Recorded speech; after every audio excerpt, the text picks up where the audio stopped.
الحمد لله رب العالمين الرحمن الرحيم مالك يوم الدين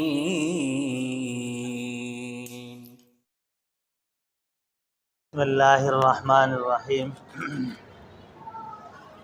بس بھائی ماہ مبارک اور آپ حضرات کا اعتکاف جو ہے نا آخری مراحل میں داخل ہو رہے ہیں، دونوں رمضان اور اعتکاف کے ساتھ ساتھ ہی ہے۔ تو اس موقع پر جو نشست میں ایک دو باتیں بیان کی جاتی ہیں۔ گزشتہ نشست میں آپ کے سامنے نماز کے شرائط بیان ہوئے تھے، یعنی ہیں تو نماز کے فرائض ہی، ان کو شرائط کہا جاتا ہے۔ شرائط شرط کی جمع ہے، مطلب یہ ہے کہ نماز سے پہلے ان چیزوں کا کرنا ضروری ہے، اہتمام کرنا، ان چیزوں کی تیاری کرنا ضروری ہے۔ تو وہ باتیں بیان ہوئی تھی کہ وہ 7 شرائط ہیں: جگہ کا پاک ہونا، کپڑے کا پاک ہونا، بدن کا پاک ہونا، سطر کو ڈھانکنا، اور اسی طریقے سے نماز کا وقت ہونا، قبلے کی طرف رخ ہونا، نیت کرنا۔ یہ 7 چیزیں ہیں جو نماز کے فرائض میں سے جن کو شرائط کہا جاتا ہے۔ اور 6 چیزیں ایسی ہیں کہ جو ارکان نماز ہیں، نماز کا رکن ہے، یعنی جو نماز ہماری عبادت ہے اس کے اندر چند چیزیں ہیں جو نماز کے اندر ہی داخل ہیں، جن کو نماز کے ارکان کہا جاتا ہے، رکن کہا جاتا ہے، نماز کا ہی وہ حصہ ہیں، جز ہے نماز کا۔ ان کے بغیر یہ سمجھیں کہ نماز ہی مکمل نہیں ہوتی ہے۔ نماز کے ان پورے مجموعے کا نام سمجھ لیں کہ رکن ارکان ہے، جو مختلف ارکان ہیں، یہ نماز کے اس پورے مجموعے کا نام ہے۔ بس یہ خلاصہ سمجھ لیں تو بات سمجھ میں آ جائے گی۔ تو یہ 6 چیزیں ہیں، یہ فرائض ہیں۔ پہلی چیز اس میں کیا ہے؟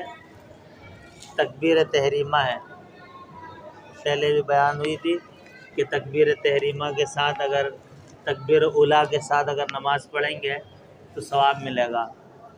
تکبیر تحریمہ اس کو کہتے ہیں کہ جس وقت ہم نماز میں داخل ہوتے ہیں تو اللہ اکبر کہہ کر ہاتھ اٹھاتے ہیں، یہ فرض ہے، ضروری ہے۔ اور تکبیر کا مطلب تو تکبیر ہے، اللہ اکبر کہنا، اللہ کا نام لینا۔ اور تحریمہ کا مطلب کیا ہے؟ کل یا پرسوں ہی ہم نے خلاصہ تراویح میں یہ بات بیان کی تھی کہ سورہ تحریم کو تحریم کیوں کہا جاتا ہے؟ کسی بھائی کو یاد ہے تو بتا دیں۔ سورہ تحریم کو تحریم کس وجہ سے کہتے ہیں؟ آپ بھی پہلی صف میں بیٹھے ہوئے تھے۔ حرام سے ہے، حرام۔ تحریم کے اندر جو ہے نا وہ ایک خاص واقعہ ہوا تھا کہ اللہ کے نبی علیہ السلام کی عادت شریفہ تھی نا، آپ علیہ السلام عصر کے بعد اپنی جو زوجہ محترمات تھی ان کے پاس تھوڑی تھوڑی دیر کے لیے تشریف لے جاتے تھے، یا کبھی باری باری، کبھی کسی کے پاس کبھی دوسری کے پاس، اس طرح آپ عصر کو جاتے تھے۔ تو اب ظاہر عصر سے مغرب کا ٹائم کم ہوتا تھا تو آپ علیہ السلام تھوڑی تھوڑی حاضری سب کے پاس دے دیا کرتے تھے۔ تو ایک مرتبہ ایسا ہوا کہ اماں حضرت عائشہ صدیقہ رضی اللہ اور حفصہ رضی اللہ نے آپس میں مشورہ کیا کہ آج جب حضور علیہ السلام دوسری زوجہ محترمہ کے گھر سے ہمارے پاس آئیں گے تو ہم یہ کہیں گے کہ اللہ کے نبی آپ نے کیا وہاں کھایا ہے؟ آپ علیہ السلام کسی چیز کا نام لیں گے، کھانے کی ہو یا پینے کی ہو، تو ہم کہیں گے کہ اللہ کے نبی اچھا آپ نے اس زوجہ محترمہ کے گھر میں یہ چیز نوش کیا ہے، اس لیے آپ کے جو ہے نا منہ سے اس طرح کی خوشبو سی مہک سی آ رہی ہے جو ناپسندیدہ قسم کی مہک ہوتی ہے، باہر جس کو بدبو کہتے ہیں، بدبو نہیں کہہ سکتے ہیں کیونکہ ہمارے نبی علیہ السلام تو خوشبو ہی خوشبو تھے نا۔ آپ کے تو پسینے کے اندر ہی اللہ نے اتنی خوشبو رکھی تھی کہ کائنات کی ساری خوشبو اس کے سامنے کوئی حیثیت نہیں رکھتی۔ ایک صحابیہ رضی اللہ تعالی عنہ کے ہاں حضور علیہ السلام آرام فرما رہے تھے، گرمی کا وقت تھا، بہت زیادہ پسینہ آپ علیہ السلام کو جسم سے پسینہ آ رہا تھا، تو صحابیہ نے کیا کیا، جلدی سے ایک شیشی لے کے حضور علیہ السلام کا پسینہ مبارک اس میں ڈالنا شروع کر دیا۔ آپ علیہ السلام نے دیکھا، آنکھ کھلی تو پوچھا، تو انہوں نے کہا کہ اللہ کے نبی، ہم آپ کے اس پسینے کو خوشبو کے طور پر استعمال کرتے ہیں، اور فرماتے ہیں کہ اس کی اتنی خوشبو تھی کہ حدیث میں ہے کہ حضور علیہ السلام تو جس جگہ سے گزرتے تھے تو اس رستے سے کوئی گزرتا تو وہ خوشبو سے پہچان لیتا تھا کہ یہاں سے ہمارے نبی علیہ السلام گزرے ہیں۔ پسینے کے اندر بھی اللہ جل شانہ نے خوشبو رکھی تھی، اتنی خوشبو تھی۔ بہرحال انہوں نے مشورہ کیا کہ اس طرح کہیں گی تاکہ اللہ کے نبی پھر ان کے گھر نہ جائیں یا ان کے گھر میں کم وقت لگائیں۔ سوکنوں کا معاملہ تھا، اس میں کوئی ایسی بات نہیں ہے کہ وہ بھی انسان تھے۔ تو ایسی ہوا، حضور علیہ السلام جب وہاں سے ان کے ہاں تشریف لائے تو انہوں نے اپنی اس ترتیب کے مطابق کہا کہ آپ نے کوئی چیز نوش کی ہے، شاید اس کی وہ مہک آ رہی ہے۔ تو حضور علیہ السلام نے فرمایا اچھا، حدیث میں اب ہے تفاسیر کے اندر شہد یا کوئی چیز آپ نے مشروب استعمال کیا تھا، تو آپ نے فرمایا اگر اس کے اندر اس طرح کی تاثیر ہے، کوئی مہک اٹھ رہی ہے، تو میں اس کو آئندہ استعمال نہیں کروں گا۔ تو اللہ نے قرآن میں ارشاد فرمایا، اسی سورہ تحریم کے اندر 28ویں پارے میں ہے کہ یا ایھا النبی لم تحرم ما احل اللہ لک، آپ کیوں حرام کر رہے ہیں، اس چیز کو کیوں منع کر رہے ہیں اپنے اوپر جس کو ہم نے آپ کے لیے حلال قرار دیا ہے۔ تو اللہ جل شانہ نے اس چیز کو بیان فرمایا کہ حلال چیز جو ہم نے حلال کی ہے اس کو نبی کو بھی اختیار نہیں ہے کہ نبی اس کو حرام کریں اپنے اوپر یا منع کریں۔ تو بہرحال اسی مناسبت سے صورت کا نام تحریم ہے۔ بعد میں یہاں یہ بتلا رہا تھا کہ تکبیر تحریمہ یہ پہلی چیز ہے نماز کے ارکان میں سے، جو ہاتھ اٹھا کر ہم ہاتھ باندھتے ہیں۔ اس کے اندر بہت تفصیلات ہیں، ہاتھ کہاں تک اٹھانا ہے اور ہاتھ رکھنے کیسے ہیں، پھر وہی وقت جو ہے نا پورا ہو جاتا ہے، گزر جاتا ہے۔ بہرحال وہ انشاءاللہ کل اللہ نے چاہا تو نماز کے ڈھانچے کی ترتیب بنائیں گے کہ کس طرح ہاتھ اٹھانا ہے اور کیسے رکوع کرنا چاہیے، سجدہ کیسے کرنا ہے، تو اس میں یہ بتا دیں گے کہ کان کہاں تک، ہاتھ کانوں کی لو تک اٹھانا ہے، کندھے تک اٹھانا ہے، یہ سب حدیث کے اندر ہے۔ لیکن افضل طریقہ کون سا ہے جو ہم اور آپ عمل کرتے ہیں، اسی کے اوپر جو ہے نا دلائل مضبوط ہے۔ بہرحال تو تکبیر تحریمہ میں یہاں حرام کا لفظ کیوں آیا تھا، تو اس کا جواب ہے تکبیر تحریمہ کے لیے جب ہم ہاتھ باندھتے ہیں تو اس کو تکبیر تحریمہ کہتے ہیں۔ تکبیر کا مطلب ہے اللہ اکبر، تحریم کا مطلب ہے حرام۔ تو آپ حضرات کیا کہتے ہیں کہ تکبیر تحریمہ میں جو حرام کا لفظ آیا ہے اس کا کیا مطلب ہے؟ شاباش شاباش، بالکل بہترین بات کی۔ تکبیر تحریمہ کا مطلب یہی ہے کہ جب تکبیر کہی تو اب ساری چیزیں، کھانا پینا بات کرنا کیا ہو گیا، حرام ہو گیا۔ یہ مطلب نہیں ہے کہ نعوذ باللہ تکبیر تحریمہ ہے تو کوئی یہاں حرام چیز پائی جا رہی ہے یا ہم کسی حرام کام کے مرتکب ہو رہے ہیں۔ ہم تو نماز پڑھ رہے ہیں، اللہ کے حضور آ کے کھڑے ہو رہے ہیں، ہم تو حرام سے بچ رہے ہیں، پھر بھی تکبیر تحریمہ میں حرام کا لفظ آ گیا ہے تو سمجھ میں اس بات کو لے لینا چاہیے ہمیں کہ بھائی تکبیر تحریمہ کا مطلب یہ ہے اللہ اکبر کہتے ہی ساری دنیا کی چیزیں حرام۔ اب اگر کسی نے بھولے سے تھوڑی سی بات کر لی، نماز گئی، فاسد ہو گئی۔ بھولے سے کسی نے کسی کے سلام کا جواب دے دیا، کسی کو اشارہ کر دیا، کچھ بھی کوئی بھی ایسا عمل کیا جو نماز کے منافی ہے، کیونکہ اب بات نہیں کر سکتے، اس لیے کہ اب ہم جس ذات کے سامنے کھڑے ہیں اس ذات کی عظمت کا تقاضا یہ ہے کہ اس کے علاوہ کسی اور کی طرف توجہ نہیں دینا ہے۔ یہ الگ بات ہے کہ مجھ سمیت ہر آدمی اللہ اکبر کہتے ہی ساتھ اپنے حساب کتاب کے اندر شروع ہو جاتے اور اپنے معاملات نمٹانا شروع کر دیتے۔ ساری چیزیں جو عام زندگی میں یاد نہیں آتی ہیں نیت باندھتے ساتھ یاد ہو جاتی ہیں پھر۔ تو امام ابو حنیفہ رحمۃ اللہ علیہ ہے نا، ایک بڑے بزرگ گزرے ہیں جس کو ہم اور آپ فالو کرتے ہیں۔ ان کے پاس ایک شخص آیا، اس نے کہا کہ میں نے ایک تھیلی دینار کی یا اشرفیوں کی کہیں زمین کے اندر دفن کر دیا تھا حفاظت کے لیے۔ پہلے زمانے میں بینک تو نہیں ہوتے تھے، کہیں چھپا کے رکھتے تھے، نشانی لگا دیتے تھے۔ اگر کوئی عیار قسم کا بندہ چھپ کے دیکھ کے بعد میں نکال لیتا تھا وہ تو ایک الگ بات ہے، ایسا بھی ہوتا تھا۔ تو جتنا وقت گزرتا جا رہا ہے سہولیات کی چیزیں بھی ہمیں ملتی جا رہی ہیں۔ بہرحال تو یہ بینک وغیرہ جو ہیں، گناہوں سے بچ کے بندہ جو جائز صورت ہے اکاؤنٹ کی، وہ مجبوری میں اجازت ہے۔ تو وہ شخص امام ابو حنیفہ رحمۃ اللہ علیہ کے پاس آ کے کہا کہ حضرت میں نے اس طرح جو ہے نا 1000 دینار یا اشرفیاں یا کچھ کسی جگہ دفن کیا تھا حفاظت کے لیے، اب جب وہاں کچھ عرصے کے بعد جا رہا ہوں تو وہ جگہ ہی مجھے نہیں مل رہی، بھول گیا، میں کیا کروں؟ تو پہلے بھی دیکھو میں بار بار بولتا ہوں، یہ جو فقہا ہوتے ہیں اللہ نے ان کو اتنی سمجھ دی ہوتی ہے، اتنی ان کو اللہ نے فقاہت دی ہوتی ہے، انہوں نے جو دین کا کام کر کے ہم تک یہ چیزیں پہنچائی ہیں نا، یہ آسان کام نہیں ہے۔ اعتراض کرنے والے تو بہت جلدی اعتراض کر دیتے ہیں کہ یار وہ امام ابو حنیفہ کو مان رہے ہیں، یہ فلاں کو مان رہے ہیں، یہ فلاں کو، تو نبی کو کون مانے گا؟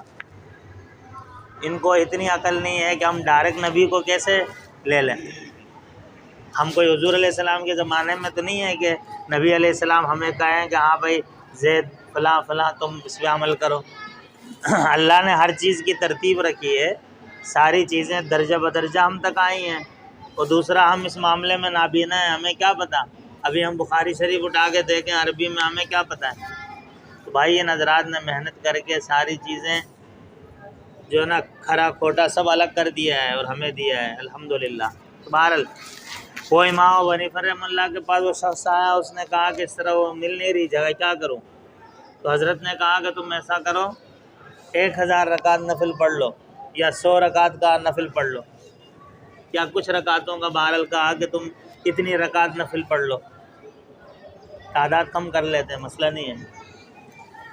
تو وہ شخص گیا اور جا کر اس نے جیسے اللہ اکبر کے نیت باندھی تو اس کو جگہ یاد آ گئی، اس نے نیت چھوڑی اور فوراً جا کے وہ جگہ سے اپنا خزانہ نکال لیا۔ جا کے امام صاحب سے کہا کہ حضرت وہ میرا تو کام ہو گیا، آپ نے مجھے جو طریقہ بتایا تھا، رہنمائی کی تھی، تو میری جو رقم تھی یا میری جو تھیلی تھی اشرفیوں کی وہ تو مجھے مل گئی۔ تو حضرت نے کہا نماز پڑھ لی؟ کہا کہ نہیں نماز تو نہیں پڑھی ہے۔ تو حضرت نے فرمایا مجھے پتہ تھا کہ شیطان یہ چاہے گا ہی نہیں کہ فری فنڈ میں آپ نماز پڑھو، اللہ کو یاد کرو، اللہ کی طرف رجوع کرو۔ شیطان جو ہے نا فوراً تمہیں وہ وسوسہ ڈالے گا اور نماز سے کوشش کرے گا کہ یہ بچ جائے، بھلے اس کی رقم اس کو مل جائے لیکن نماز یہ نہیں پڑھے۔ تو فرمایا کم سے کم نماز تو پوری کر لیتے۔ تو بھائی مسئلہ جو بتلانے کا ہے وہ یہی ہے کہ تکبیر تحریمہ کے بعد ساری چیزیں منع ہو جاتی ہیں، اب کچھ چیز ہمارے لیے نماز میں جائز نہیں ہے، سب ختم۔ تو تکبیر تحریمہ یہ فرض ہے۔ تکبیر تحریمہ کے بعد کیا ہے؟ قیام ہے، دوسری چیز۔ قیام کس کو کہتے ہیں؟ جب ہم آتے ہیں امام صاحب کھڑے ہوتے ہیں، اللہ اکبر کے ہاتھ باندھ کے کھڑے ہوتے ہیں، اس میں ہماری قرات ہوتی ہے، سورت پڑھتے ہیں، یہ قیام ہے۔ اچھا اس میں ایک مسئلہ یہ یاد رکھ لیں، تھوڑا نازک مسئلہ ہے۔ کبھی ایسا ہوتا ہے کہ امام صاحب رکوع میں چلے جاتے ہیں تو بہت سارے لوگ آتے ساتھ اللہ اکبر کے ڈائریکٹ رکوع میں چلے جاتے ہیں، ان کا قیام نہیں ہوتا ہے۔ ایک لمحے کے لیے بھی اگر وہ قیام کر لیتا ہے تو پھر تو ٹھیک ہے، مثلاً کھڑا ہے اللہ اکبر کہ اس نے پہلے ہاتھ باندھ لیا ہے، اگرچہ یوں ہاتھ باندھنا تو ضروری نہیں ہے لیکن اللہ اکبر کہہ کر اس نے ہاتھ باندھا، بہتر یہ ہے کہ باندھ کے کھڑا ہو جائے ایک لمحے کے لیے تاکہ قیام ہمارا ہو جائے۔ قیام ہونے کی وجہ سے نماز مل جائے گی ہمیں، ورنہ اکثر لوگ آتے ہیں اللہ اکبر کہہ کے ایک دم جو ہے رکوع میں چلے جاتے ہیں، قیام ہی نہیں پایا جاتا ہے، تو اس کی وجہ سے نماز ہماری جو ہے کیا ہو جاتی ہے، فاسد ہو جاتی ہے۔ قیام فرض ہے یہ نماز کے اندر، اور قیام میں بھی صحیح طریقے سے اپنا کھڑے رہنا ہے۔ دو چیزیں ہو گئی، تکبیر تحریمہ، قیام، اور تیسری چیز ہے قرات۔ نماز کے اندر اتنی قرات فرض ہے کہ ایک بڑی آیت ہو یا 3 چھوٹی آیتیں ہوں، جتنی بھی چھوٹی ہوں، آیتیں 3 ہونی چاہیے۔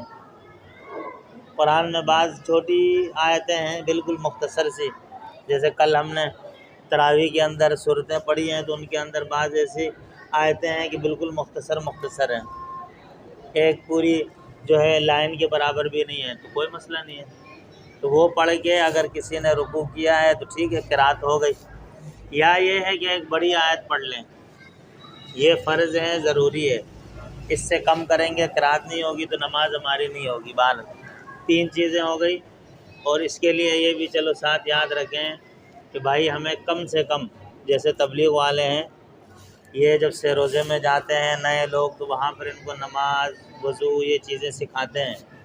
ساتھ ان لوگوں کی کوشش یہ ہوتی ہے کہ 10 سورتیں آخر کی تجوید کے ساتھ، قرات کے ساتھ وہ یاد کرواتے ہیں، تاکہ نماز پڑھتے وقت قرات کے ساتھ صحیح طریقے سے الفاظ ادا ہوں اور نماز ہماری ٹھیک ہو جائے۔ ورنہ آدمی نماز تو پڑھتا ہے لیکن قرات ٹھیک نہیں ہوتی ہے، اس کی وجہ سے بھی بسا اوقات نماز کے اندر نقصان ہوتا ہے۔ قرات کے ساتھ 10 سورتیں کم سے کم یاد کریں، باقی تو جتنا ہو پڑھیں، اچھی بات ہے، ثواب ہے۔ تو 3 چیزیں ہو گئی، تکبیر تحریمہ، قیام، اور تیسری چیز ہے قرات۔ قرات، اس کے بعد چوتھی چیز رکوع ہے۔ رکوع بھی فرض ہے نماز کے اندر، اس میں بھی بہت سارے غلطی کرتے ہیں۔ یہاں ہمارے ہاں تو یہ غلطی نہیں ہے، کہ کچی آبادیوں میں وہاں جو علاقے ہیں وہاں لوگ کیا کرتے ہیں، یوں اوپر اٹھنے سے پہلے سجدے میں چلے جاتے ہیں۔ اکثر ہمارے یہاں رکشے والے یا دوسرے حضرات آتے ہیں، نماز پڑھتے ہیں، تو جیسے اوپر اٹھنے لگتے ہیں فوراً رکوع سے جو ہے نا صحیح طریقے سے رکوع بھی نہیں کرتے ہیں، اور قیام بھی ان کا صحیح نہیں ہوتا ہے، وہ یوں کرتے ہیں اور ڈائریکٹ چلے جاتے ہیں۔ تو بھائی یہ غلط ہے، ان ارکان کو جو فرض ہیں کم سے کم ان کو پورا اچھے طریقے سے ادا کرنا ہے ہمیں۔ تکبیر تحریمہ، قیام، قرات، رکوع، اس میں بھی ہے تفصیلات لیکن ٹائم اس وقت مختصر ہے۔ اور 5ویں چیز ہے سجدہ۔ سجدے کی بھی حیت ہے، صحیح طریقے سے کرنا ہے، بعض پورے بازو نیچے رکھتے ہیں، بعض جو ہے نا مل کے چمٹ کے اس طرح ہوتے ہیں، یہ عورتوں کے لیے حکم ہے، مردوں کے لیے کھل کے وہ کرنا ہے۔ اچھا، بعض حضرات کو دیکھا ہے کہ کرسی میں نماز پڑھتے ہیں، بہت غلط نماز پڑھتے ہیں۔ رکوع کرتے وقت تو وہ شاید ادھر ہاتھ رکھ لیتے ہیں، سجدہ کرتے وقت یوں ہاتھ رکھتے ہیں، یوں۔ بھائی فضا میں ہاتھ رکھنے کا کوئی تصور ہی نہیں ہے، کسی جگہ میں ہاتھ رکھنا ہے ہم نے، رکوع میں بھی سجدے میں بھی، لیکن فرق یہ کرنا ہے، سجدے میں ذرا زیادہ جھکنا ہے اور رکوع میں ذرا کم رکنا ہے، بس۔ باقی اسی جگہ میں سجدہ ہوگا اور رکوع بھی ہوگا۔ جیسے مثلاً اب ہم نے بیٹھ کے نماز پڑھ رہے ہیں تو یہ رکوع ہو گیا، اور جب سجدہ کر رہے ہیں تو تھوڑا سا یوں کر لیں، یہ سجدہ ہے۔ تو کرسی میں بھی اسی جگہ میں ہاتھ رکھنا ہے، گھٹنوں میں، سامنے ہاتھ نہیں رکھنا ہے فضا میں۔ بہت سارے لوگ رکھتے ہیں، اس طرح نماز نہیں ہوتی ہے۔ تکبیر تحریمہ، قیام، قرات، رکوع، سجدہ۔ آخری چیز چھٹی جو ہے وہ قاعدہ آخرہ ہے۔ دیکھو، ایک قاعدہ اولا ہوتا ہے جو پہلی 4 رکعت والی نماز کا پہلا قاعدہ ہوتا ہے، جس میں بیٹھتے ہیں، یہ واجب ہے۔ واجبات اگر ٹائم ہوا، وقت ملا تو ٹھیک ہے، اس میں بیان کریں گے۔ قاعدہ آخرہ جو ہے نا یہ فرض ہے، ضروری ہے۔ قاعدہ آخرہ چھوٹے گا تو نماز نہیں ہوگی، قاعدہ اولا چھوٹ جائے، واجب ہے، سجدہ سہو کریں گے، ہو جائے گی نماز، مسئلہ نہیں ہے۔ تو یہ 6 چیزیں آج کی نشست میں بیان ہوئی ہیں، اس کو یاد کریں تو زیادہ بہتر ہے۔ یہ ارکان نماز ہیں، فرائض نماز میں سے تکبیر تحریمہ، قیام، قرات، رکوع، سجدہ، قاعدہ آخرہ، یہ 13 فرائض ہو گئے ہمارے نماز کے ٹوٹل۔ 7 شرائط ہو گئیں، 6 ارکان ہو گئے، 13 نماز کے فرائض ہیں، ان کو یاد رکھیں، اللہ تعالی ہمیں یاد رکھنے کی توفیق عطا فرمائے۔